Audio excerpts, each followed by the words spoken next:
Este podcast es presentado por Holistiker, fortaleciendo tu vida.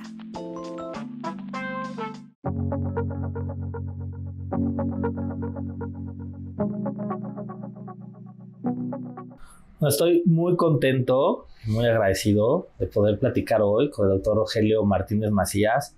Hablar de su currículum, nos tardaríamos la mitad del podcast, pero es así un gran maestro para todos los oncólogos en formación, porque ha sido el representante de varias de las sociedades más importantes de oncología del país.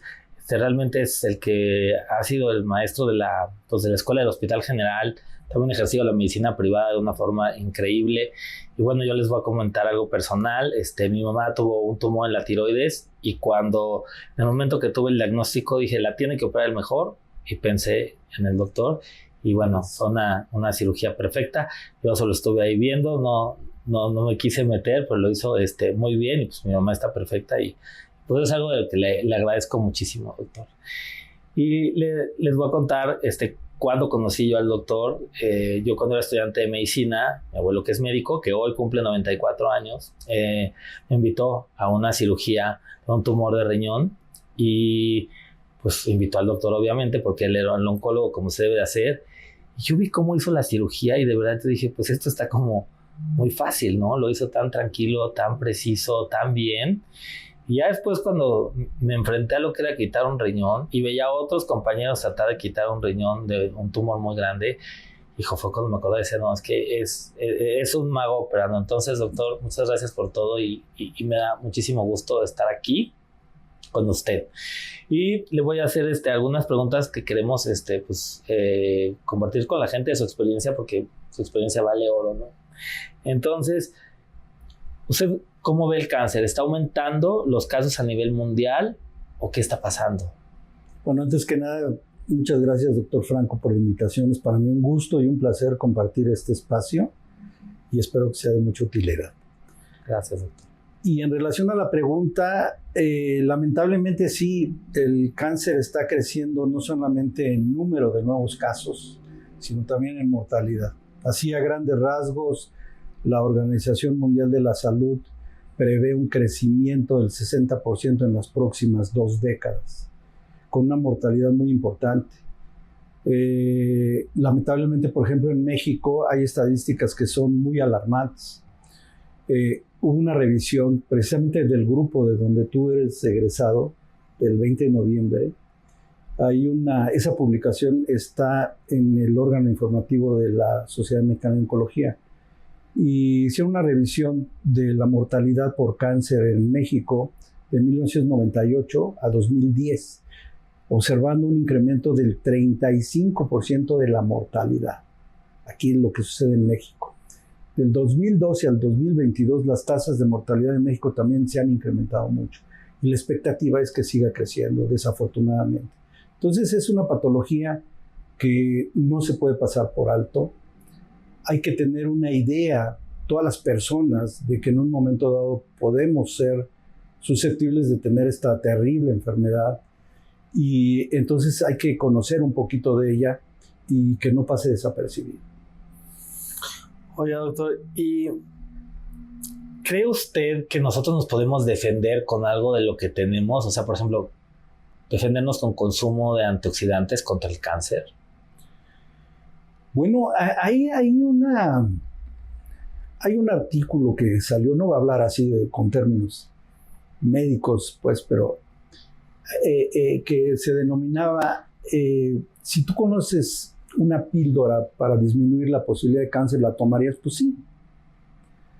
¿Cuál es esa píldora? Son 3 fragmentos, tres cosas que son importantes. Uno es el aspecto del alimento. El alimento hay que bajarle en grasas de tipo animal en general. Pero otra de las cosas es que hay que tener una normativa diaria para consumir 3 porciones entre fruta y verdura. Y ahí va hacia la respuesta de tu pregunta. O sea, eso tiene muchos antioxidantes. Entre la fruta y la verdura podemos obtener lo que nosotros queremos. Y la otra es el desarrollo del estado físico. Hay que movernos, hay que hacer un consumo cuando menos por sesión de 300 calorías. ¿Eso qué implica? Por ejemplo, caminar como si lleváramos prisa durante 30 minutos más o menos al día por 5 días a la semana. Vamos, está medido. El consumo de calorías de 1.500 calorías a la semana es un beneficio para reducir, junto con disminución de la grasa animal, junto con las frutas y verduras, esas 3 porciones al día, junto con el ejercicio, disminuye sustancialmente las posibilidades de adquirir algún tipo de cáncer en general. Entonces, evidentemente, bueno, pues los antioxidantes juegan un papel importante. No es lo único, pero sí es algo que es fundamental, y esto viene en la alimentación cuando es correcta, ¿no? Hay algo bien importante que le quería preguntar. La gente cree que las biopsias diseminan el cáncer. ¿Cuándo aplica esto?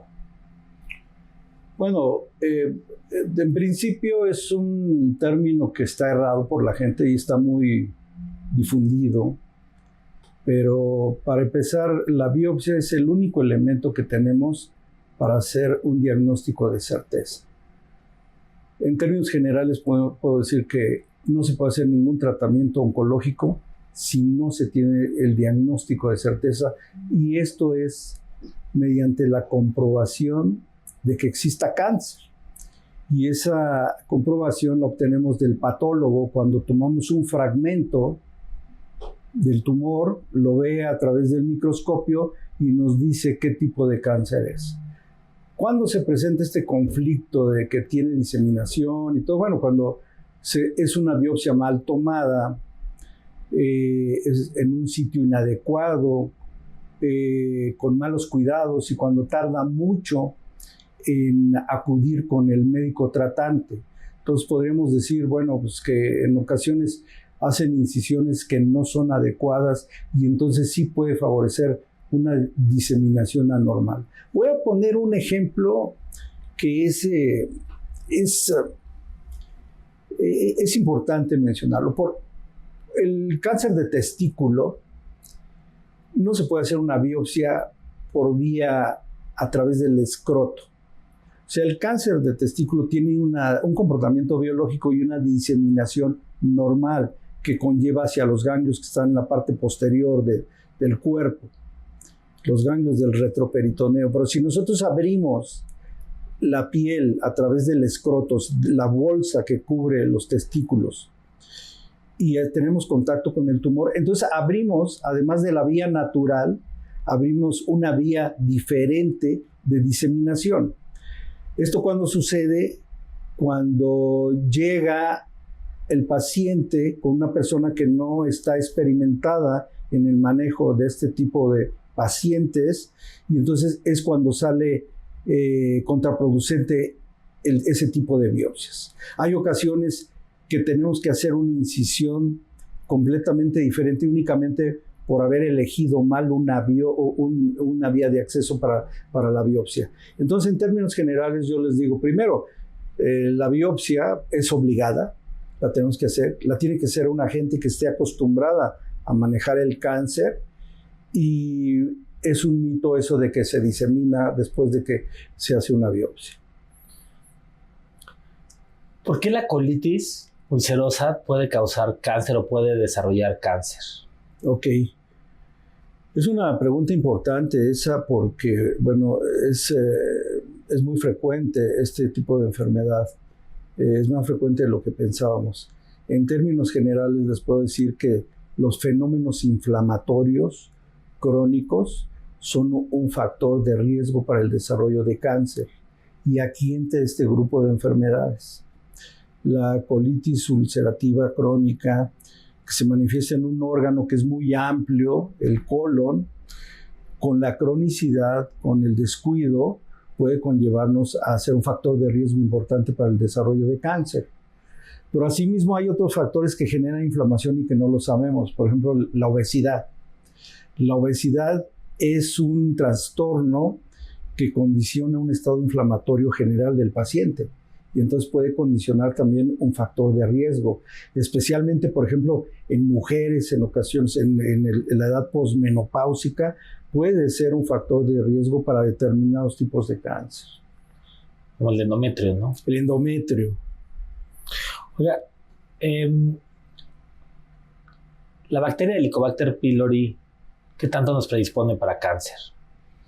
Ok, aquí el Helicobacter pylori se puede obtener por agua que está contaminada, ya sea que pase por un río o que esté acumulada o en los pozos.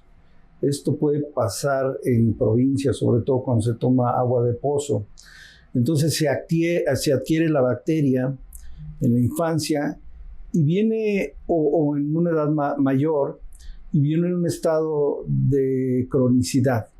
No hay identificación de este elemento y entonces hay cambios en la parte interna del estómago y puede ser un factor de riesgo también. Aquí lo que es importante es que primero que sepan que puede existir. La posibilidad de que existen las personas es alta, pero hay un elemento de comprobación. Hay pruebas del aliento que se someten a estudio y se puede diagnosticar que tiene una infección por el Helicobacter pylori. Y entonces el paciente puede ser tratado y puede ser curado de esa enfermedad. Entonces es importante que sepan que si tienen trastornos digestivos, entonces que vayan al especialista adecuado, que dé tratamiento y entonces tiene la posibilidad de hacer prevención, porque esto a la cronicidad sí cambia la disposición que está por dentro del estómago y con el tiempo puede sufrir estos cambios que conlleven a un cáncer. ¿En qué momento, cuando alguien tiene gastritis, colitis, molestias gastrointestinales, cuánto tiempo tiene que pasar para que se lo tome en serio y piense que no solo es algo temporal y acuda al médico, al especialista para hacerse un diagnóstico de que podría ser cáncer? Ok, si una persona acude con un médico y en 6 semanas, por ejemplo, no le dio resultados, pues es buen momento de estar buscando otros diagnósticos. ¿Cómo pueden nuestras hormonas contribuir al desarrollo del cáncer? Uh-huh. Bueno, esto es muy importante en la mujer. Hay varios tipos de cáncer en la mujer, en especial el cáncer de mama, el cáncer de endometrio, que pueden estar relacionados con las hormonas que produce la mujer. El estrógeno en sí, yo no les puedo decir que es un elemento que por administrar ese medicamento únicamente va a causar cáncer, o sea, no es causa-efecto, pero eso es un factor de predisposición. Y voy a tratar de explicar cuál es la situación. El estrógeno, cuando se eleva en el cuerpo, se eleva porque en condiciones normales, por ejemplo, el primer día de la menstruación empieza un ciclo de la mujer y empieza a elevar hasta el día 14 sus niveles de estrógenos, los que producen los ovarios. Después viene otra hormona y entonces declina. Y este juego está a través de muchos años, desde la primera menstruación, 12, 13, 14 años, hasta que se termina la menstruación. Entonces es una exposición constante, permanente. ¿Y qué es lo que sucede, por ejemplo, con el estrógeno en la glándula mamaria? La glándula mamaria está llena de conductos, está llena de acinos, pero también conductos que todos convergen en la areola y el pezón. Esos conductos están revestidos de células y cada vez que hay una alza estrogénica, incrementa el número de células. Esto genera que los cambios que pudiesen haber habido a nivel genético en las células puedan perpetuarse, puedan estimularse y puedan ser un factor de promoción para el desarrollo de cáncer. Entonces, esta es una situación importante. El otro momento, esto es cuando hay una exposición normal, eso sucede. Es una hiperplasia, se llama aumento del número de las células de los conductos. Pero ¿qué es lo que pasa en una mujer cuando llega a la menopausia?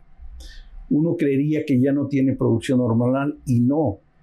La mujer posmenopáusica, estoy hablando de una mujer después de los 52 años, donde cesa ya la función ovárica, de todas maneras tiene producción hormonal. Esas hormonas se producen en una glándula que está arriba del riñón, la glándula suprarrenal. Libera una hormona que en el tejido graso se transforma en un estrógeno que estimula tanto la glándula mamaria como el recubrimiento del útero, que se llama endometrio. Entonces es un factor también de promoción. Por lo tanto, el exceso de exposición al estrógeno en específico es un factor de riesgo para estos dos tipos de cáncer, de mama y de endometrio. Más, entonces, si tenemos menarca temprana, o sea, que empezó a menstruar muy temprano y su menopausia tardía, ahí es donde debe estar principalmente la preocupación, ¿no? Y que estar más pegados al diagnóstico oportuno. Exactamente. Sí, es decir, una persona que tiene una menopausia, como lo mencionas, temprana, y después una menopausia después de los 52 años, es un periodo mucho mayor de exposición. Pero las mujeres, por ejemplo, que no tuvieron hijos, porque una mujer que tiene un hijo durante el embarazo y durante la lactancia, disminuye sus niveles de estimulación. Entonces, en ese momento se considera como un factor protector el hecho de que haya tenido hijos y que haya lactado, ¿no? Entonces, todo conlleva a un incremento en la exposición del estrógeno. Por eso la paciente con obesidad es un factor de riesgo para el cáncer endometrio. El cáncer de endometrio se presenta después, generalmente, en la mujer posmenopáusica. Entonces podríamos decir que ya no tiene la influencia de los estrógenos que producen los ovarios. Pero lo que mencionaba hace un rato, tiene la suprarrenal que libera una hormona que se llama androstendiona adrenal y que en el tejido graso se transforma en un estrógeno potente y entonces sigue la estimulación. Entonces es la forma que se van conectando. Todo conlleva una mayor exposición, tanto endógena como exógena, que en un momento dado hay que tener mucho cuidado porque evidentemente una mujer con menopausia tiene sintomatología y en ocasiones se justifica dar tratamiento sustitutivo porque tiene sus beneficios, pero hay que vigilar mucho a esta paciente, sobre todo los factores de riesgo para el cáncer en donde pueden incidir las hormonas, porque dar una terapia de reemplazo hormonal sin control a una mujer es meterla a un momento de riesgo para determinados cánceres. Platicaba con el doctor Karim Silhi sobre que el reemplazo hormonal es bien importante y también puede bajar la mortalidad en las pacientes o por osteoporosis y fracturas o por cuestiones cardíacas. Entonces que estaba muy satanizada, ¿no? El reemplazo hormonal, pero que bien indicado, pacientes que están en la perimenopausia, que no tienen riesgos, son candidatas a recibir esto. ¿Usted qué opina al respecto? Sí, aquí hay que poner en una balanza el dar el medicamento y por el otro lado sopesar los riesgos. Para esto, ¿qué necesitamos saber? Bueno, necesitamos hacer una historia clínica a la mujer que se le va a administrar estas hormonas. Es decir, hay que conocer si tiene familiares de la primera línea que hayan tenido alguno de estos cánceres. Es importante, porque puede tener mutaciones que conlleven a un factor de riesgo. Sí, si yo le doy estrógenos a una mujer que su mamá tuvo cáncer o su hermana tuvo cáncer de mama, entonces la estoy metiendo en un riesgo importante. Y además si no investigo si tuvo la mutación. Entonces, ¿qué es lo que quiero decir? Que necesita una historia clínica de tipo oncológico para determinar el riesgo que puede tener una persona al recibir determinados medicamentos, ¿sí? Si es una persona que no tiene factores de riesgo como hereditarios, si es una persona que hace ejercicio, que es delgada, si tiene una nutrición correcta, no tiene mucha ingesta de grasa animal, tiene niveles de vitamina D adecuados, entonces, y voy a estar en control con ella, va a estar haciéndose sus estudios de revisión clínica, mastografías, ultrasonido. Entonces una persona que sí se le puede dar el beneficio de ese tratamiento. pero no es una persona a la que se le pueda dar el tratamiento y le diga, tómatelo durante 5 años y ahí nos vemos en 5 años y regresas, porque es someterlo a un riesgo. Hay que estar monitoreando a esas pacientes. Hay que estar monitoreando endometrio y hay que estar monitoreando la región mamaria. ¿A los pacientes les da vitamina D3? Bueno, aquí es una cosa importante. Se ha visto también que los niveles de vitamina D en sangre que están bajos en esa población es más propensa no solo a tener cáncer, sino a tener una serie de enfermedades también. Se ha visto que tiene muchas propiedades, apoya el aparato inmunológico, apoya a mantener estable la célula. Entonces, ¿qué es lo que tenemos que hacer? Pedirle una cuantificación de vitamina D en sangre. Si la vitamina D está por debajo de los niveles, hay que darle un soporte, porque también puede ser contraproducente. Si es una paciente que tiene sus niveles normales de vitamina D, entonces no es necesario dar ningún sustituto. ¿Los anticonceptivos orales pueden aumentar el riesgo de cáncer? Si se dan indiscriminadamente, sí. Y con mucho tiempo, sí. Está establecido como un factor de riesgo. Pero al mismo tiempo está establecido que en cuanto se suspende, baja ese riesgo. Entonces, ¿qué es lo que hay que hacer? Es vigilar a esa paciente. Repito, hacer una historia clínica de tipo oncológico para conocer los factores de riesgo de esa persona, individualizar los casos y estarlas vigilando. No están prohibidos, se utilizan mucho, pero también se ha resultado que hay personas que tienen 15 años o más años y no se han monitoreado nunca, y entonces es cuando puede resultar un factor de riesgo para el desarrollo de cáncer. ¿Por qué las personas con VIH tienen más riesgo de desarrollar cáncer? Bueno, aquí tiene que ver mucho su sistema inmunológico. Hay un descuido del aparato inmunológico. El VIH, bueno, va acompañado de un déficit en el aparato de defensa de las personas y son propensas a tener cáncer con más facilidad, ¿no? Y cualquier tipo de cáncer, ¿eh? Antes se relacionaba mucho una variante, el sarcoma de Kaposi, pero se ha visto que del aparato digestivo, de la cavidad oral, diferentes tipos de cáncer pueden presentarse, no solamente en personas con VIH, sino cualquier persona que tenga su aparato inmunológico deprimido. ¿A quiénes me refiero? Por ejemplo, hay personas que son sometidas a un trasplante y para evitar el rechazo del trasplante se deprime un poquito el aparato inmunológico con medicamentos. Entonces estos pacientes también son de riesgo para el desarrollo de algún tipo de cáncer. Mucha gente le tiene miedo a la radiación de rayos X, mastografías, resonancias magnéticas, estudios que se hacen normalmente en los pacientes, tanto para diagnosticar algo de forma oportuna o de prevención, digamos, o como prevención, o ya que está en su tratamiento oncológico, ¿no? Tengo pacientes que dicen, doctor, ya me da miedo hacerme una tomografía. ¿Qué les diría a ellos? Bueno, voy a decir algo que no quiero que se alarmen. Vamos, si me dicen, ¿la radiación es un factor de riesgo para el cáncer? Sí es un factor de riesgo. Se conoce como que tiene un efecto carcinogénico. Ahora, tiene que recibir cantidades importantes de radiación para que el paciente sea candidato a un riesgo. ¿A qué me refiero? Por ejemplo, las personas que reciben tratamiento, no estudios como mastografía, rayos X, tomografía, no.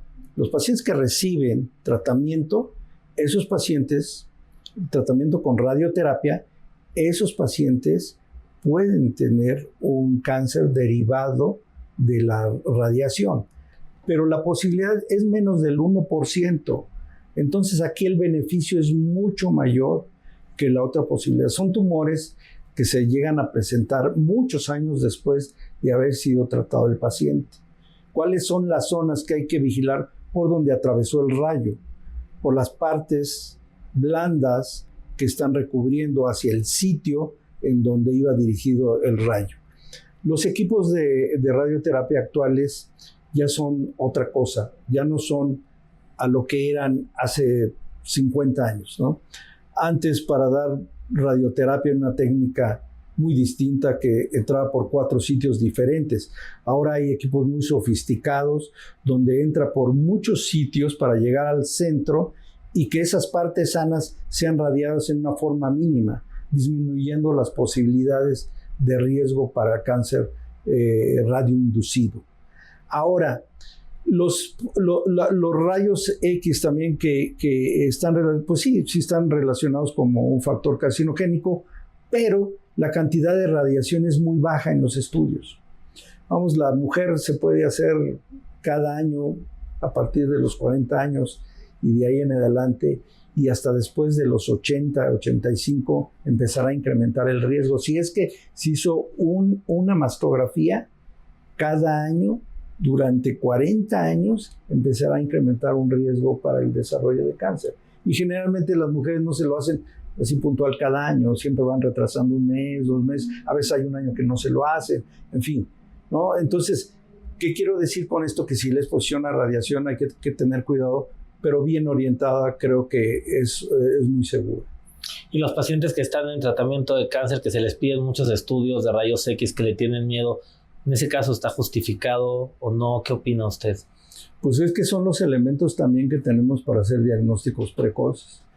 Si, por ejemplo, hay un paciente que se trata, recibe su tratamiento con cirugía, radioterapia, quimioterapia, si así lo amerita, o el tratamiento oncológico que lo amerite, después tiene que estar en seguimiento, porque hay tumores que tienen altas posibilidades de regreso de la enfermedad, entonces hay que estar monitoreando y hay que capturarlos en el momento que está pequeño el regreso, que está iniciando, para que podamos tener éxito con el tratamiento.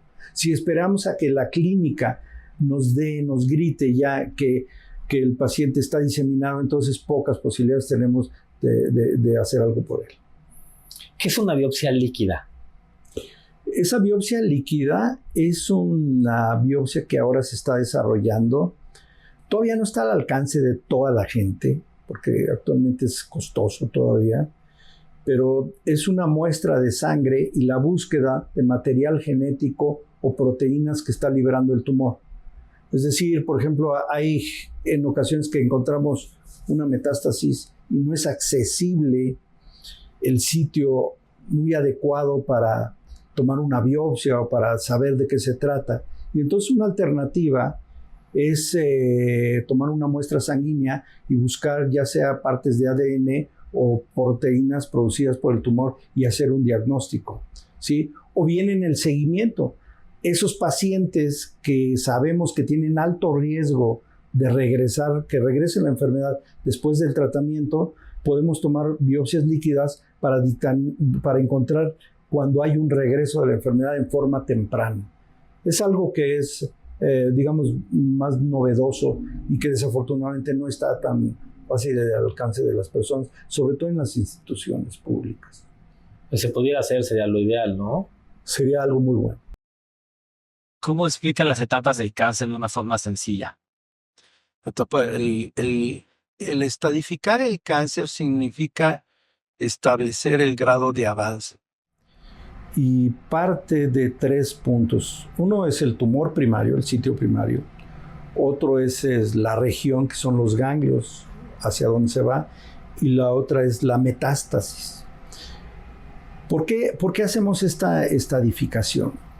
Porque se otorga el tratamiento de acuerdo a etapa clínica. La etapa clínica más temprana es la etapa 0, la que se denomina in situ en todos los tumores. Después viene etapa 1, etapa 2, etapa 3 y etapa 4. O sea, ahí está 5. Y cada una tiene un tratamiento diferente para cada tumor y en cada sitio anatómico y en cada variante histológica. Entonces, es fundamental para el oncólogo estadificar a ese paciente. Las T se basan, repito, en el sitio primario y generalmente es de acuerdo al tamaño del tumor y a la invasión que tiene a los órganos adyacentes. O sea, evidentemente, mientras más grande, pues la T es más grande, T1, T2, T3, es más grande, más invasión. Y las Ns es al sitio regional hacia donde se disemina. Generalmente hay conductos linfáticos que van a estaciones ganglionares que están cercanas al tumor. Y entonces es hacia los ganglios, esas son las N, lo que representa la N.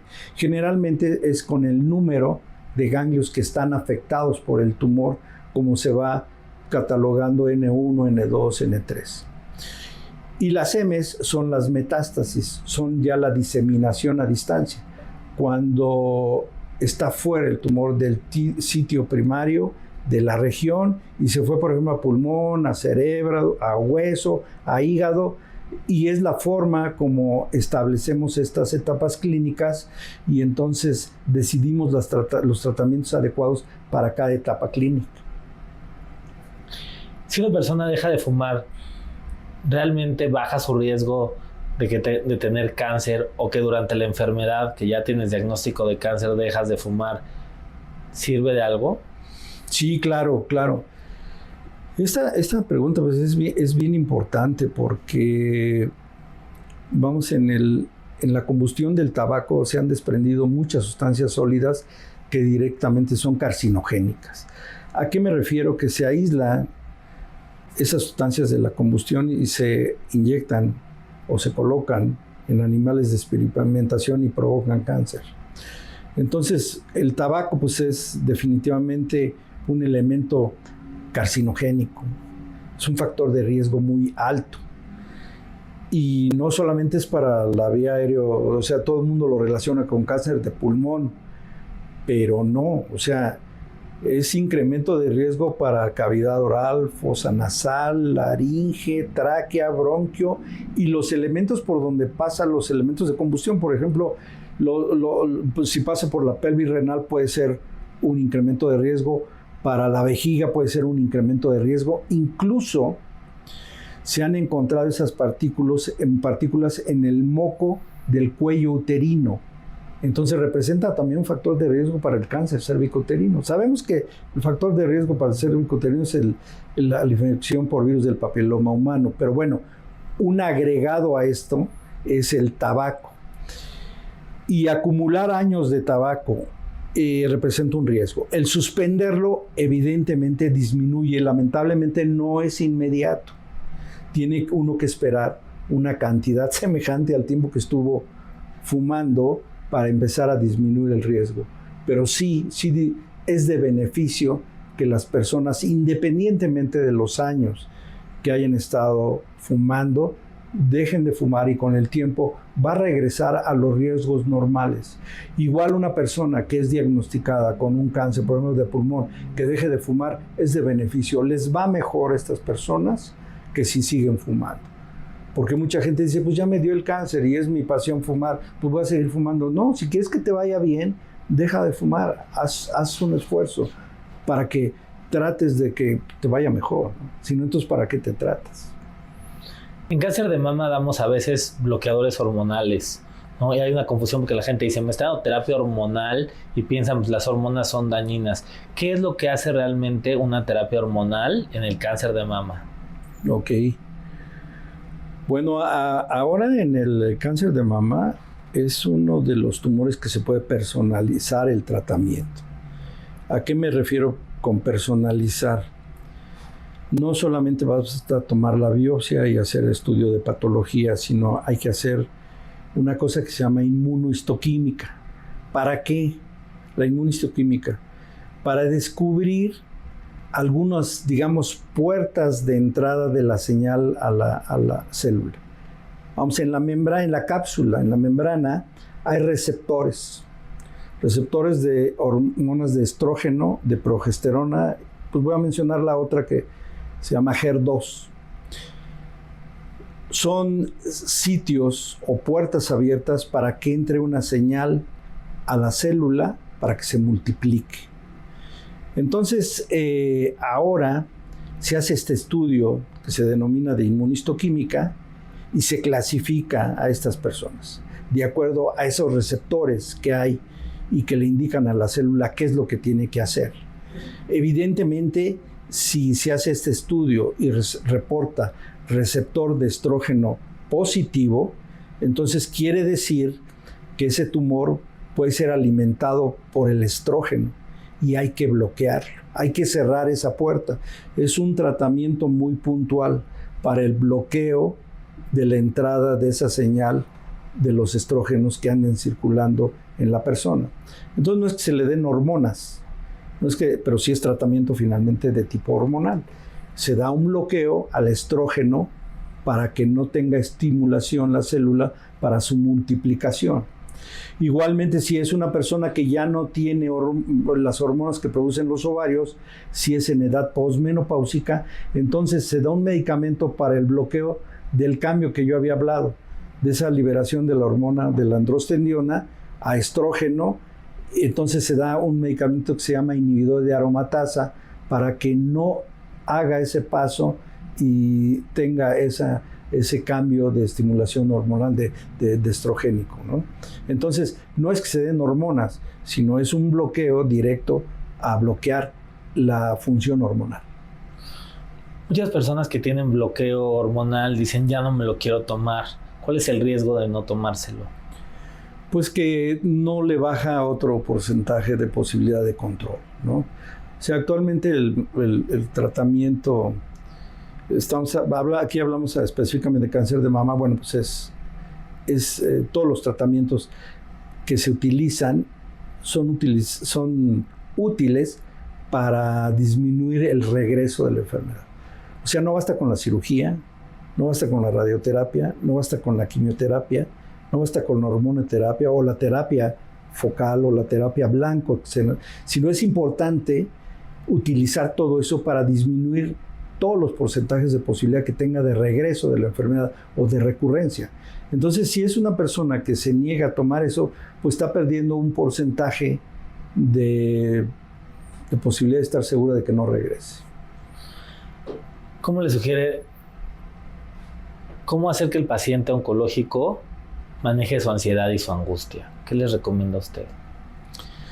Y es un tema bien importante. Y aquí el problema es que no se puede generalizar.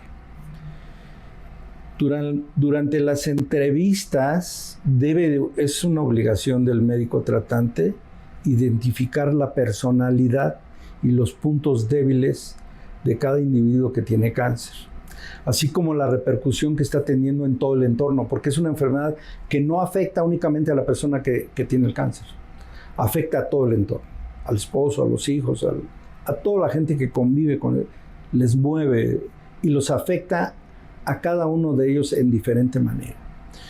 Uno de los factores que creo yo que es fundamental es que tenga conciencia la persona, independientemente de su nivel cultural. Nuestra obligación es hacer que entienda qué posibilidades tiene de éxito o de ayuda para que sepa la paciente o el paciente en dónde está ubicado.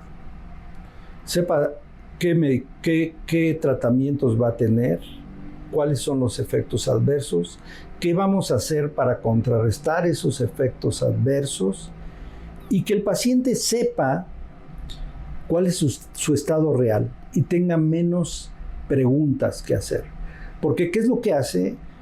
Sale con nosotros empleamos determinada terminología y a veces no comprendió nada y por alguna razón no pregunta el paciente, y mucho más cuando las instituciones, por ejemplo, están saturadas de pacientes, son entrevistas de 15 minutos y salen con muchas dudas.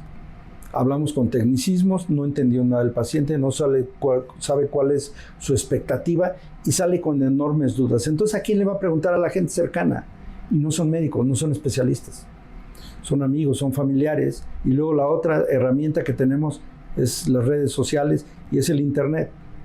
Y entonces ahí empieza a preguntar muchas veces en una forma no orientada, no en un sitio adecuado, porque recomendaciones mágicas hay miles y entonces empiezan muchas dudas, empieza la desconfianza hacia el equipo de salud que está interviniendo y entonces el paciente le genera una angustia importante.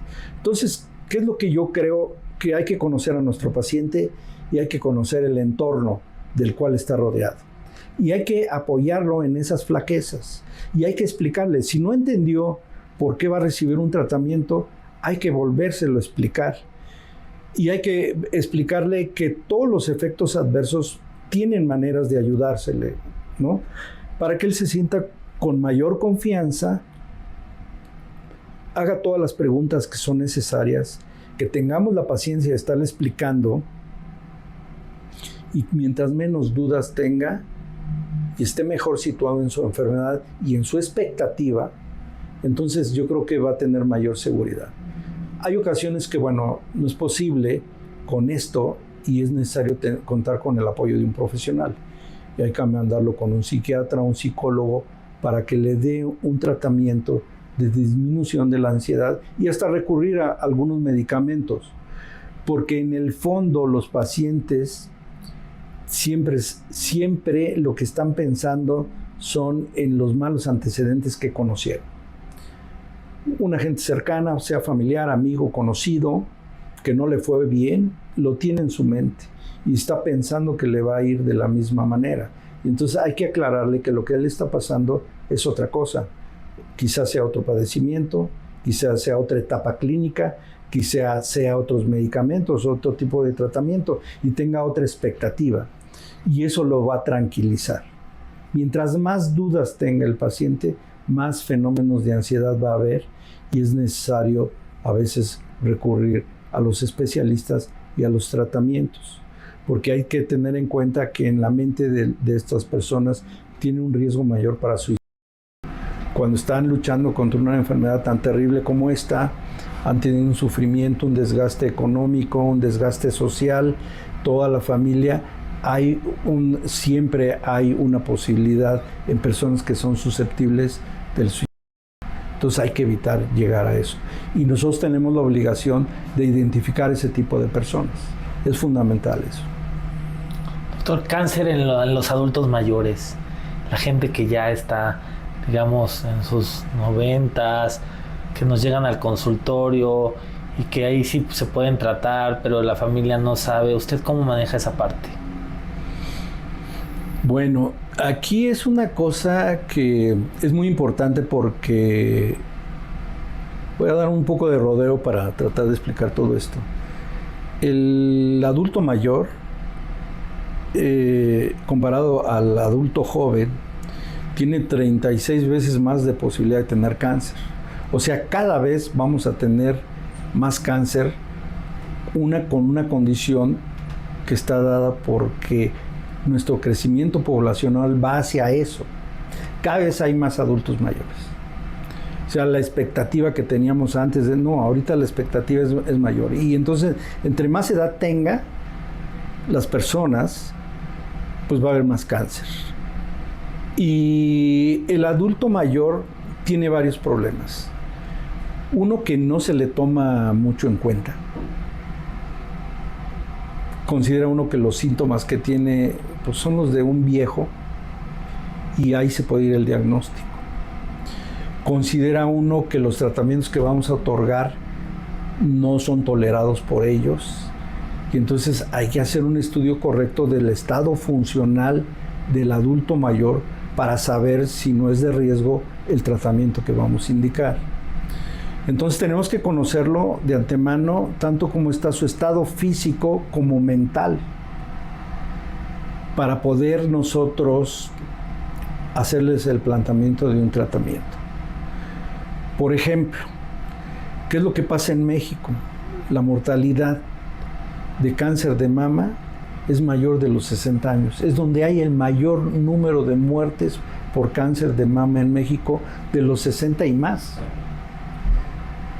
¿Qué es lo que está pasando? Que muchas veces se minimiza, se tarda el diagnóstico o consideramos que no es candidata a un tratamiento quirúrgico, cuando si hacemos una valoración adecuada y establecemos su estado funcional, vemos si no es un paciente diabético, hipertenso, obeso, qué factores trombogénicos tiene, es decir, una evaluación general del paciente y una evaluación oncológica, y entonces sí ofrecerle los tratamientos.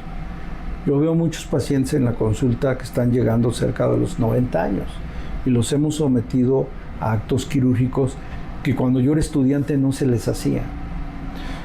Yo recuerdo muy bien en mi época de residente, estoy hablando de muchísimos años atrás, ilusionado tratando de querer hacer una histerectomía radical, le hago la propuesta a mi jefe de área, mi médico de base, de que quiero hacer una histerectomía radical, y me dice, pues no se puede hacer porque la paciente tiene más de 60 años y tiene mucha morbimortalidad.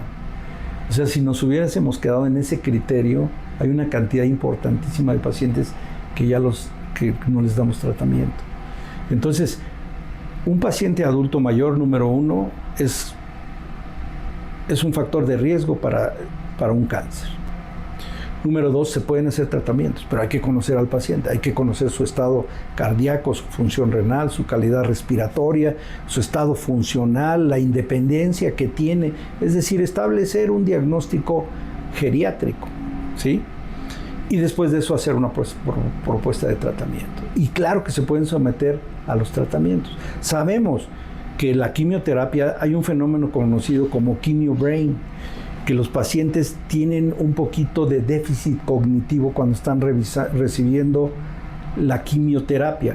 Pero entonces hay que saber si esas personas pues recuerdan cosas, están bien ubicados en tiempo, espacio, van al baño solos, se alimentan solos, pueden intercambiar una conversación correcta. Entonces, si no de otra manera, bueno, pues entonces hay que tener una consulta con un especialista para ver qué tanto efecto puede resultar de los tratamientos que estamos dando. Pero entonces con una buena evaluación, pues yo creo que es correcto, porque es lo que vamos a ver con mayor frecuencia. O sea, ese incremento de número de casos va a estar asentado en ese grupo poblacional. El 60% de los nuevos casos se presentan en personas mayores, adultos mayores. Entonces, hay que estar bien conectados con ese tipo de gente. Doctor, qué buena plática. Más que plática, fue una cátedra. Me encanta el hecho de poderlo tener en video, todo cómo lo explica, y sé que va a ayudar a muchas personas. Y también eso fue parte de complementar, ¿no? Que, bueno, tenemos el libro, le vamos a dejar bien el enlace y todo. Cáncer, todo lo que deberías conocer. ¿Por qué lo hizo? ¿Cómo lo hizo? ¿Para quién lo hizo? Ok. Esto lo motivó los intercambios que tengo tanto con el paciente como con la familia.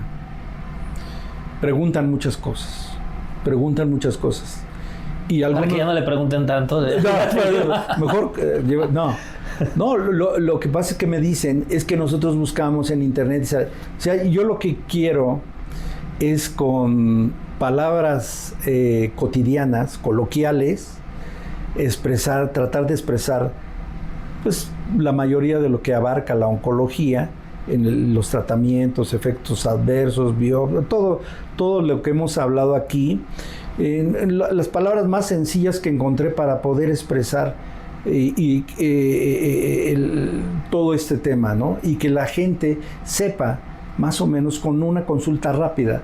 No es un libro muy grande, es un libro pequeño, pero está orientado hacia la gente que tenga conocimientos fundamentales de lo que es el cáncer.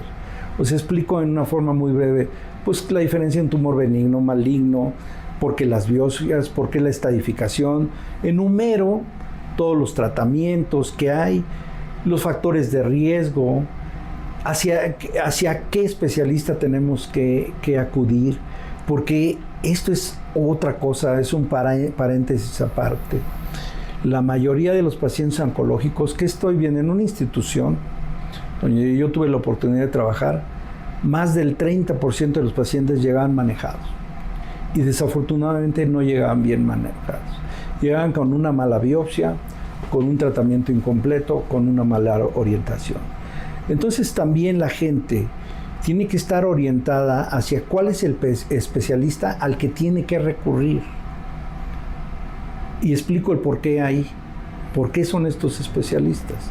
O sea, no es una carrera de un año, es una carrera larga, tanto para los radiooncólogos como los oncólogos médicos y los cirujanos. Son gente que hace primero una especialidad base, cirugía o medicina interna, y después hace la especialidad en oncología y toda su vida ve cáncer. Entonces el oncólogo siempre está pensando que esa patología puede estar relacionada al cáncer. Y los otros médicos especiales, no digo que estén mal preparados, no, simplemente fueron preparados para otras circunstancias, para otros padecimientos. Nosotros siempre estamos pensando en el cáncer y otros especialistas difícilmente piensan que puede tener cáncer. Piensan en las posibilidades más frecuentes, que no está mal esa mecánica de pensamiento, lo que sí está mal es la referencia. Por eso estos pacientes deben ser bien manejados desde un inicio, porque ya explicaba yo, una mala toma de biopsia puede condicionar otro comportamiento biológico de un tumor. Qué bueno que sacó ese tema. Que por último, un paciente con cáncer, ¿a qué especialista debe de ir? Porque a veces lo opera un cirujano general, o puede ser que se hizo la biopsia por un ginecólogo, pero ya que el paciente tiene cáncer, ¿quién es el especialista dentro de oncología donde debe de caer primero? Lo tiene que ver el oncólogo. A veces el oncólogo, aquí depende en qué etapa llegue. Hay veces que ya llegó operado y entonces requiere aquí hay que evaluar y hay que individualizar. Ya mencionaba hace un rato que el tratamiento de los tumores sólidos, en términos generales, pues es cirugía, a veces radioterapia, a veces quimioterapia y a veces hormonoterapia. Entonces hay que hacer una combinación. ¿Quién va a dictar la estrategia de eso? Pues un oncólogo. Un oncólogo es el que tiene la preparación, el armamento, porque aquí no es solamente una persona la que está manejando al paciente, es un grupo. De hecho, en el mundo, en los centros de trabajo oncológico, se han establecido unas cosas que se llaman unidades funcionales, que eso en la práctica privada es replicado fácil con los colegas. ¿Qué quiero decir una unidad funcional? Bueno, que lo ve integral al paciente y se forma la mejor estrategia. Si tengo un tumor que es muy grande y que va a ser de mucha morbilidad, el afrontarlo primero con cirugía, entonces vale la pena intercambiar opinión con el radiooncólogo y con el quimioterapeuta. Ellos van a decir, yo con ese tratamiento puedo hacer que reduzca, y yo con este tratamiento también puede hacer que reduzca el tumor, y vas a hacer un abordaje más sencillo y una reconstrucción más sencilla. O bien hay tumores que da la apariencia que se pueden operar en mama, por ejemplo, pero que están marcando un comportamiento biológico diferente porque la inmunohistoquímica me clasificó molecularmente hacia otra cosa, a esos receptores que yo les estaba diciendo, porque de ahí viene una clasificación, y hay tumores que por la clasificación de inmunohistoquímica ya me están diciendo que tiene un comportamiento biológico agresivo, que difícilmente voy a encontrar una terapia de oncología médica o de quimioterapia que sea útil. Entonces hay ocasiones que es mejor, aunque yo lo puedo operar, que inicie el oncólogo médico y voy a ver la respuesta biológica de ese tumor in vivo. O sea, qué mejor dar el medicamento y ver cómo desaparece el tumor y después rescatar ese fragmento donde estuvo y mandarlo a analizar. Y si me dice que tuvo una respuesta al 100% desapareció el tumor, pues ya estoy estableciendo pronóstico y encontré el tratamiento sistémico adecuado del paciente. Es decir, no es el que mejor opera, no es el que mejor da radiación, no es el que da mejor quimioterapia, no. Es un conjunto de especialistas que deben de estar involucrados en el caso, y cada uno va tomando su lugar, ¿sí? Normalmente, pues el que hace la biopsia es el cirujano, y hace la biopsia y establece las etapas clínicas, y entonces intercambia opinión con el resto del equipo, y ya deciden si empiezan con un tratamiento u otro. Pero en este caso los tumores sólidos, pues intervenimos todos. Entonces es fundamental fijar la estrategia desde antes, porque también tenemos tiempos. Es otra cosa que muchas veces las personas que no están entrenadas en el manejo de estos pacientes desconocen estos tiempos. Yo sé que un paciente que es sometido a una cirugía y que después debe de recibir quimioterapia o radioterapia, no deben de pasar más de determinadas semanas, 6 o 8 semanas. ¿Por qué? Porque después cambia. Si se quedó un fragmento de tumor, en el momento que empiece a tratar, si pasó mucho tiempo, a lo mejor ya replicó lo que yo dejé. Si yo dejé una cantidad de células ahí, cuando lo está viendo, a lo mejor ya replicó una vez o 2 veces o 3 veces y es más grande y se pierde el efecto que va a ser sumatorio en la interposición de todos estos tratamientos.